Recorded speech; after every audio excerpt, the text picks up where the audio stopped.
ચાલુ થયું. તો હજુ તો નાવાનું તો હાંજના જતી વખતે નાઈને કપડાં પહેરી લેવાના, એટલે કાલે સીધીમાં નાવાનું રાખવાનું જ નહીં. નહીં તો પછી આપણે જિંદગીમાં નાહવું પડે ને, એટલે કાલે નાવાનું જ નહીં રાખવાનું.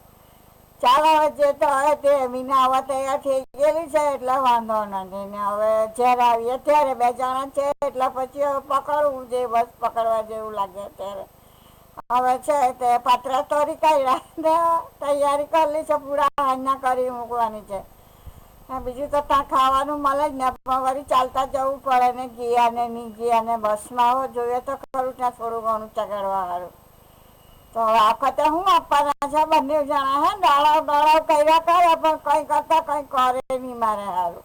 કેટલી દોડાવ કરે, તબિયતના ઠેકાણા નહીં મળે, ટાંટિયા તો ગડબડ કરે ને પાછા ઉપરથી બંને જણા ફિશિયારી મારે ને બીજા બધા બી ફિશિયારી મારે. કે મને કેટલી તકલીફ પડતી છે તો હું જાણતી છે.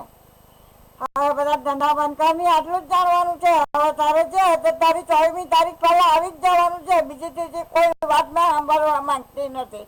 કારણ કે પછી ચોમાસામાં તું લંબાવ્યા કરે, મારે બધા ધંધા કરવાના. ગયા વારે દુઃખી થયેલી, ત્યાં આ વારે પાછું દુઃખી થવાનું, એટલે મારે ચલાવવું જ નથી. તારી 420ની કોઈ બી નાગાઈ નથી ચલાવી. This is the and. હવે એ લિમિટની બહાર મારે કંઈ જોઈએ નહીં.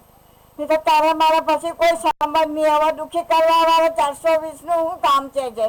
કે જે મારી સગવડ નહીં જોવે, મારું છે તે તબિયત નહીં જોવે, એને કોઈ ભગવાન કહેવું ને એને કોઈ પતિ કહેવું છે નહીં. તો તું મારો દુશ્મન જ છે, એમ જ જાણવાનું.